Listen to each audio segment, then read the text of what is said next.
Salut les amis, je m'appelle François et je vais vous raconter une histoire, enfin mon histoire. C'est parti, plongez dans l'histoire et le destin de ses pages. Il combattra aux côtés de ses personnages, c'est son futur, il connaît bien le voyage, c'est Fantasia. François, non, c'est bon, tu retournes dans l'histoire. Non mais oh, c'est moi qui raconte. Bonjour chers auditeurs, c'est encore moi. Vous voulez que je vous dise un truc? Je suis même pas payé pour vous raconter cette histoire.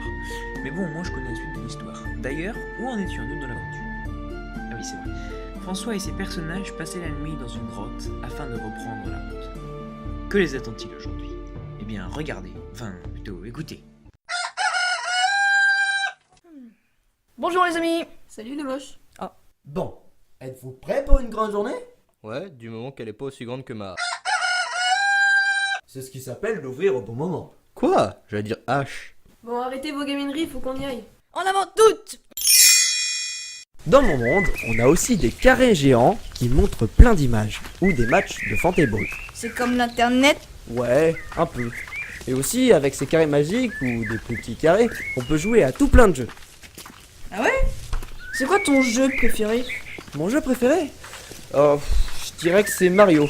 C'est l'histoire d'un plombier italien qui doit sauver une princesse des griffes d'une sorte de dragon, et pour ça il doit manger des champignons, casser des briques et sauter sur des tortues.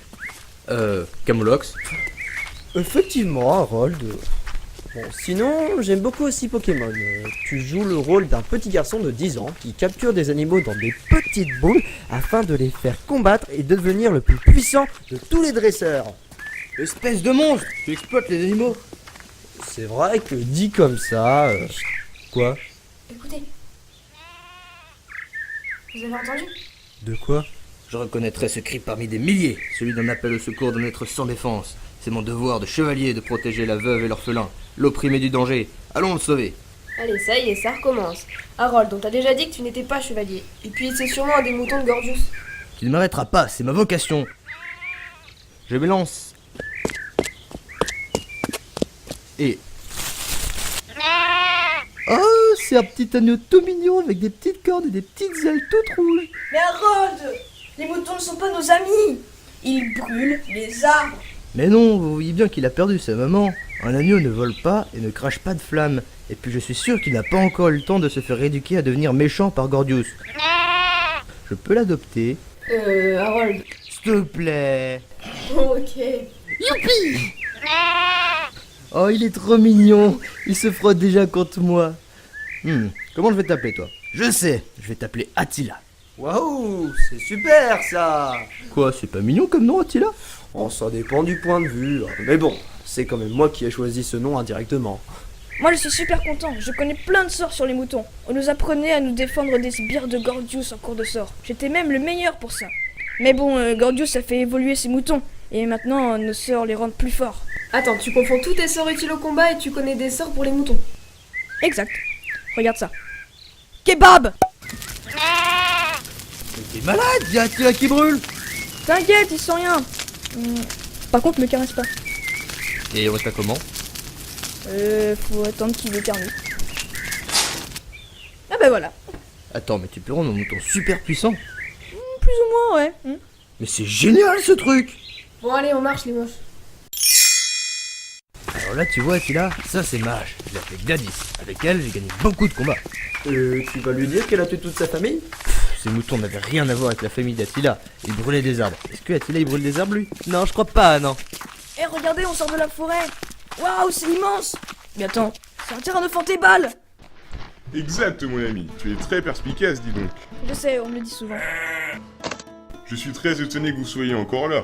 Je ne pensais pas tomber sur des rues de Challenger. Vous avez mis mon gardien en PLS, il veut plus sortir du château. En même temps, même moi j'avais pas trouvé Jonathan.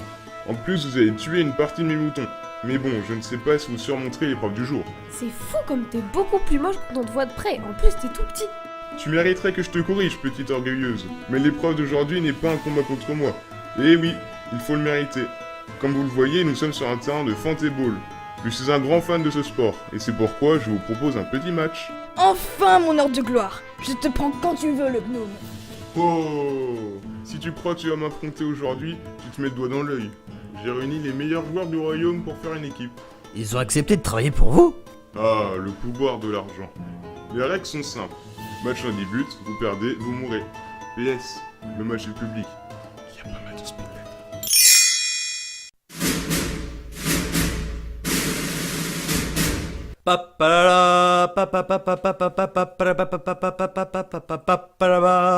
Le fond est bal, le fond est bal, le fond est bal. C'est génial. Et bonjour les amis et bienvenue à ce match de Football que j'aurai l'honneur de vous présenter en compagnie de Jean-Pierre Lapierre. Bonjour Roger, ravi de présenter ce match avec vous qui je le rappelle opposera l'équipe des élites du royaume de Gordius le Terrible contre ses challengers. Et nous allons rappeler les règles du Football au cas où nous aurions des gens qui viennent d'une autre planète. Le jeu est simple, 2 équipes de 4 joueurs qui s'opposent sur un terrain avec 2 buts et un ballon. Le but, marquer des buts et être la première équipe à 10 pour gagner. Chaque joueur de l'équipe a un rôle particulier. Tout d'abord, le joueur de masse qui possède une masse comme indique ce nom. Il n'a le droit de toucher le ballon uniquement avec sa masse. Ensuite, il y a l'archer qui possède un arc et des flèches spéciales qui dévient le ballon au lieu de le crever. Son rôle est principalement de défendre. Il faut savoir se placer au bon endroit. Attention, il n'a pas le droit de tirer sur ses adversaires ni ses coéquipiers. Puis il y a le mage qui possède un bâton afin de lancer des sorts.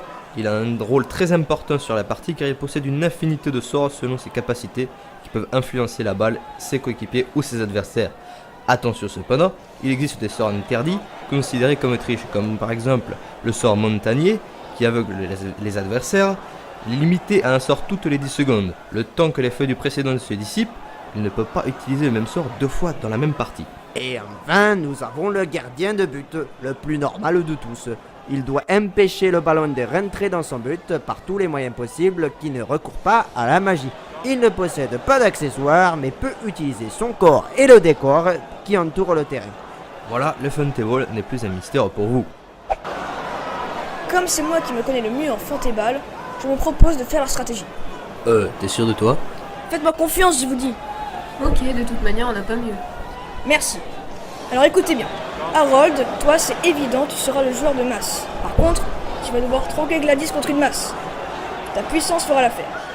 Athénaïs, toi, t'es archère. Joue la défense, mais n'hésite pas à donner un peu de piment en attaque. Moi, je vais être mage. Je vais essayer d'aider un maximum Harold tout en défendant le but. Et toi, François, tu seras gardien de but. T'es sûr? Je ne suis pas prévu dans le match, moi, normalement. J'aurais peur de vous faire perdre. Tu fais partie de la quête, donc tu fais partie de l'équipe. Ce n'est pas compliqué. Tu stoppes tout ce qui essaye de rentrer dans le but et n'hésite pas à utiliser ton environnement. Bon, moi qui faisais le poteau de but dans la cour de récré, je vais passer gardien de but. Quand même hâte de jouer au sport que j'ai créé. Allez, bonne chance à tous. Je compte sur vous. On doit gagner.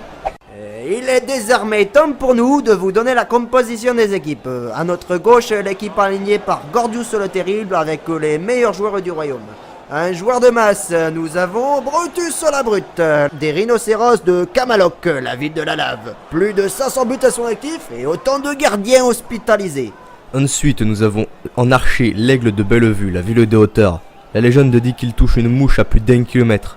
En mage, Antoine-Éric de Abracadabra, le géant même magique qui maîtrise plus de 1000 sorts adaptés à toutes les situations. Et enfin, le gardien, le singe de Jungle Speed. Grâce à ses 5 membres, et oui, il a une queue et son agilité sans pareil, il ne prend que très rarement de buts. Voilà pour l'équipe de Gordius. Et maintenant, voici l'équipe des Challengers. En joueur de masse, nous avons Harold de Thorenbourg, connu pour sa bravoure au combat et sa popularité auprès des filles. Un archer, ou plutôt une archère, Athénaïs de Thorenbourg.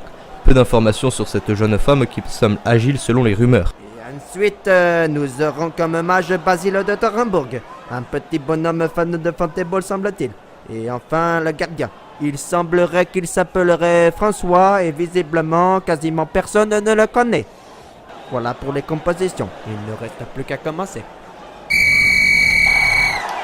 Et l'entre-deux qui est fait entre Brutus et Harold. Brutus qui prend le dessus avec une très belle détente. Il envoie la balle très haut dans le ciel. Et une flèche de l'aigle qui dévie la balle vers le camp adverse. Le ballon qui reste très très haut. Antoine qui envoie le sort météorite. Le ballon qui descend très vite vers le but. Basile qui tente de défendre en catastrophe. Mais qu'est-ce qu'il fait-il? Un arbre pousse devant son but. Le ballon arrive à pleine vitesse. Il déracine l'arbre qui écrase le pauvre gardien. Et salut! Et oui, l'équipe de Gordius qui marque sans même que l'équipe adverse ne touche la balle. Et l'équipe des Challengers qui essaye de relever la tête en répartant l'attaque. Basile qui fait apparaître un lance-pierre et immédiatement Harold se propulse. Il prend la balle à pleine vitesse et c'est un vrai boulet de canon qui se dirige vers le but du sage. Et le ballon qui est dévié d'une flèche d'Athénaïs au dernier moment alors que le sage avait plongé. Mais celui-ci appuie sur son poteau pour plonger. De l'autre côté, estompe le ballon sur sa ligne. Quel arrêt de grande classe! Et le gardien qui relance immédiatement pour Brutus. La brute qui envoie un grand coup de masse dans le ballon qui rentre dans la terre. On ne sait plus où est le ballon. Le sol tremble. Oh! Le ballon qui surgit au dernier moment devant la ligne de but. Et celui-ci vient se loger sous la barre de François qui lui prend un jet de terre. Ça fait 2-0 pour la Gordius Team. Et l'équipe des Challengers qui essaie de réagir malgré tout. Basile le mage qui lance sa sœur de contraire. Il fait des grands gestes à Harold, son joueur de masse, pour essayer de lui dire quelque chose, mais celui-ci arrive et donne un grand coup de masse dans la balle, qui à sa grande surprise part dans le sens inverse de sa frappe. Et oui, le sort de contraire, la balle qui vient fusiller François le gardien, qui se retrouve au fond des filets avec le ballon. But contre son camp, 3-0. Antoine Eric qui lance un sort de dédoublement, le ballon se divise en deux et le gardien arrête le faux. 4-0. Athénaïs tente de défendre in extremis avec une flèche, mais celle-ci est stoppée par une autre flèche de l'aigle. Incroyable! 5-0. Et Basile qui se trompe de sort et rétrécit son gardien au lieu du ballon. 6-0. La frappe de Brutus est trop puissante et part au-dessus. On ne distingue même plus le ballon à l'horizon. Oh mais attendez, le ballon qui arrive de l'autre côté du terrain. Et oui, il semblerait qu'il ait fait le tour de la planète. Et sa course s'arrête dans les filets de François. Extraordinaire! 7-0. La frappe de Harold qui semble parfaite. La déviation d'Athénaïs l'est encore plus. On croit au premier but de l'équipe de Challenger. Basile vient à sortir. Que se passe-t-il? Le ballon ralentit au lieu d'accélérer et vient s'arrêter devant la ligne de but. Oh, quelle erreur! Oh, la contre-attaque est instantanée. Je n'ai même pas le temps de commenter l'action. Il a déjà but. 8-0. Le sort d'Antoine Eric qui inonde le terrain et Brutus la brute lance une frappe sous-marine qui vient finir sa course dans le but adverse. 9-0. L'équipe de Gordius n'a plus qu'à un point du match. Basile le mage demande à temps mort. Bon les gars, je vais pas vous le cacher, mais vous savez comme moi qu'on est dans la merde. Un but de plus et on est mort. Alors, on n'a plus le choix. On doit marquer 10 buts sans en prendre un. Et je sais qu'on en est capable. Harold, sois plus observateur et aide à défendre. Athénaïs, fais-moi confiance. Je peux t'aider avec mes sorts. Pareil pour toi, Harold. Et François, ne t'inquiète pas. Je sais que c'est sans doute pas prévu comme ça dans le livre. Le film est toujours moins bien que le livre, de toute façon. De toute manière, il reste des pages à écrire. Alors sois fort, n'aie pas peur et arrête au moins un ballon. N'hésite pas à utiliser l'environnement. Je la sens pas vraiment cette fin de match. De la même manière que je ne sens plus mon cœur après tous les coups que j'ai reçus. Bon allez les gars, opération survie et le secours du roi Donovan. Et les joueurs qui retournent sur le terrain. Nous rappelons qu'il ne reste seulement un but à marquer pour que l'équipe de Gordius l'emporte et donc l'équipe de Challenger meurt. Avec 10 buts à marquer sans en prendre un seul, cela relève de l'impossible. Et l'arbitre qui relance la partie, l'équipe de Gordius qui récupère la balle rapidement, Antoine Eric fait jaillir un geyser et le ballon s'élève très haut dans le ciel. Brutus et la brute qui bondit très haut et assène la balle d'un coup très lourd. Et la balle qui se dirige à pleine vitesse vers le but de François. Harold tente de lui barrer la route mais le ballon est trop puissant, il se retrouve cloué au sol. Athénaïs envoie une flèche mais celle-ci se casse, il ne reste plus que François, le gardien, face à ce boulet de canon. Oh oh, je suis dans la merde moi. Allez, t'as pas le droit à l'erreur. Concentre-toi. Basile m'a dit d'utiliser l'environnement. Désolé Harold, et je sens que ça va pas te plaire à toi non plus, mais... Volatileur! Incroyable! Le gardien des Challenger lance un bébé mouton sur le ballon qui fonce vers le but. Basile, le mage se lance un sort. Et oh, le mouton se transforme en tartine. Il crée une traînée arc-en-ciel derrière lui. Le choc avec le ballon est imminent. Oh, le mouton tartine stoppe la balle et mieux. Il l'emporte avec lui vers le but adverse. Sa trajectoire est imprévisible. Il est inarrêtable et il rentre dans les cages.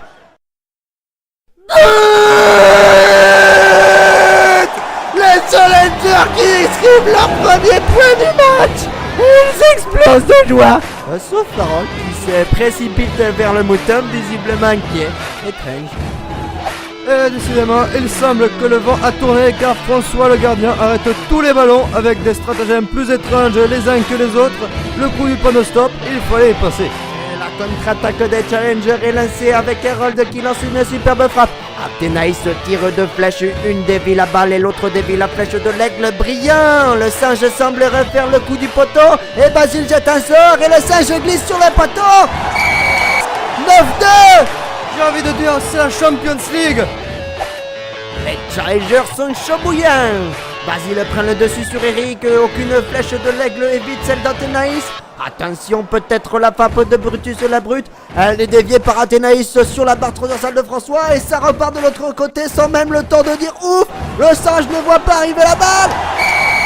9-3. Harold qui donne un coup de masse dans la flèche de l'aigle qui dévie le ballon au lieu de stopper. 9-4. La frappe de Harold qui part au plein centre, le singe peut normalement l'arrêter facilement. Basile lance un sort. Oh, une grappe de banane apparaît et le singe se jette dessus, laissant son but vite. 9-5. Oh, quel but. 9-6. Et la remontada qui continue avec le but d'Harold. 9-7. Basile rembourre tout le monde avec son sort de par Dieu et Brutus marque contre son corps. 9-8. Athénaïs qui lance une flèche pour envoyer la balle vers le but adverse, mais elle prend une flèche perdue qui lui déchire carrément sa tenue. Oh, elle a perdu le haut et le singe profite du paysage. Oh le coquinou. C'est bien qu'il en oublie le ballon. 9 partout. Il y aura un but en or, temps mort demandé par les deux côtés. Un pour refaire la stratégie, l'autre pour se rhabiller. Je suis fier de vous, les gars. On a réussi à remonter, il ne nous reste plus qu'à finir. Athénaïs, ton charme naturel a encore opéré. Oui, bah si je peux éviter de me promener les parties intimes à l'air, je préfère ne pas le faire. Hein. En plus, le singe il m'a fait un clin d'œil. François, j'aimerais bien avoir des explications de pourquoi tu lances mon mouton sans prévenir. Désolé, mais c'était ça ou mourir. La match est reprend. La première équipe qui marque, Lampard.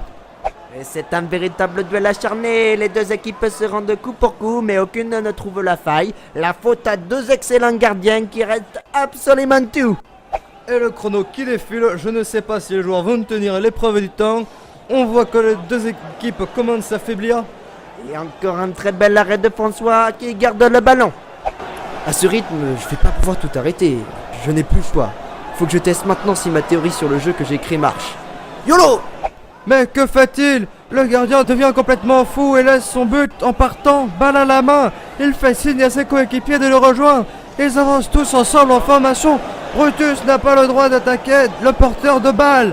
L'aigle ne peut toucher que la balle. Il vise précisément, mais Harold et Athénaïs partent très bien. Antoine Eric, le mage, ne peut rien faire. Privé de sort pendant 1 minute à cause d'une pénalité. Et la stratégie est ingénieuse, ils peuvent aller au bout. François arrive face au singe, il s'apprête à lancer, il trébuche, il roule au sol, mais garde bien le ballon, puis il le lance dans la tête du singe, qui assommé s'écroule, et le ballon franchit la ligne en roulant. C'est la but 10-9. L'équipe de Challenger l'emporte et ne mourra pas ce soir. Belle remontée que j'ai vue de toute ma vie. Ah, bande d'incapables. Vous avez perdu face à des débutants. Je savais que j'aurais dû faire jouer mes moutons. Bon, quant à mes challengers, vous avez réussi le défi. Mais il en faudra encore plus pour libérer votre roi. Je vous attends dans mon château. PS, j'ai fait des petits fours. Ah, ça c'est chouette. Ça c'est cool, on t'aime bien là. Basile, je tenais à te remercier d'avoir pris les choses en main et mené notre équipe à la victoire. Sans tes conseils, on n'aurait sans doute jamais gagné. Merci. On a eu tort de pas te laisser assez de confiance avec Harold et on va essayer de remédier à ça. François avait raison. Oui, mais faites gaffe à pas trop lui laisser de confiance non plus, hein. Pourquoi tu dis ça, François? Non, c'était une blague. Ah ouais, eh ben c'était pas drôle. Ton humour est pas ouf. Hein. Vous avez entendu? Et tu t'inquiètes pour rien, c'est sûrement pas grand chose. Harold, attention derrière toi! Basile, non! Il a été kidnappé. Il l'emmène au château. Quoi? Basile s'est fait kidnapper par un mouton de Gordius le Terrible? Mais pourquoi? Où l'emmène-t-il? Pourquoi je fais genre j'ai l'air choqué alors que je sais déjà tout ça? Eh bien les amis, ne loupez pas notre prochain épisode de Fantasia qui s'annonce palpitant.